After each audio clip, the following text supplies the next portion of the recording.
नमस्कार।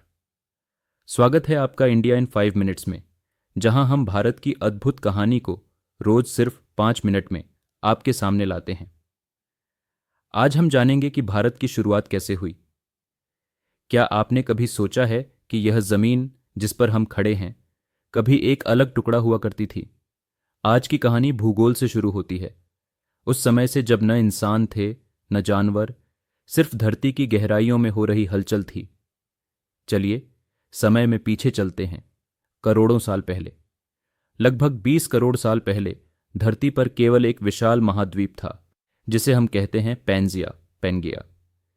यह एक अकेला सुपरकॉन्टिनेंट था जिसके चारों ओर सिर्फ समुद्र था। लेकिन धरती कभी स्थिर नहीं रही। इसके नीचे मौजूद गर्म लावा की वजह से टेक्टोनिक प्लेट्स हिलती रहती हैं, और यही हुआ उस समय भी।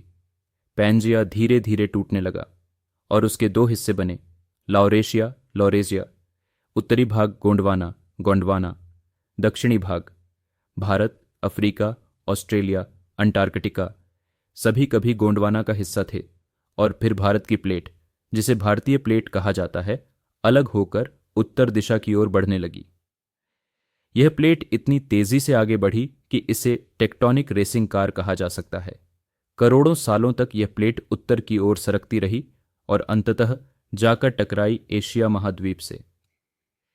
इस टक्कर से जो सबसे बड़ा भूगोलिक चमत्कार हुआ वह था हिमालय पर्वतों का जन्म। जी हां, यही टक्कर थी जिसने दुनिया की सबसे ऊंची पर्वत श्रृंखला को जन्म दिया। और यही वह क्षण था जब भारतीय उपमहाद्वीप का स्वरूप बनना शुरू हुआ। आप सोचिए, जो जगह आज भारत, नेपाल, पाकिस्तान और बांग्लादेश बन गई, वह सब एक समय समुद्र के नीचे थी। जैसे जैसे भारतीय प्लेट एशियाई प्लेट के नीचे घुसी, जमीन ऊपर उठने लगी और हिमालय और तिब्बत का पठार बना। इस प्रक्रिया को कहते हैं कॉन्टिनेंटल ड्रिफ्ट, यानी महाद्वीपों का खिसकना। आज भी यह प्लेट साल में लगभग 5 सेंटीमीटर खिसकती है। इसी वजह से भारत में कभी कभी भूकंप आते हैं, क्योंकि प्लेट्स की हलचल अब भी जारी है। तो अब आप समझ गए होंगे कि भारत का जन्म केवल ऐतिहासिक नहीं, भूगोलिक घटना भी था। यह कोई राजा महाराजा की कहानी नहीं, बल्कि प्रकृति का एक अद्भुत खेल था जो आज भी जारी है।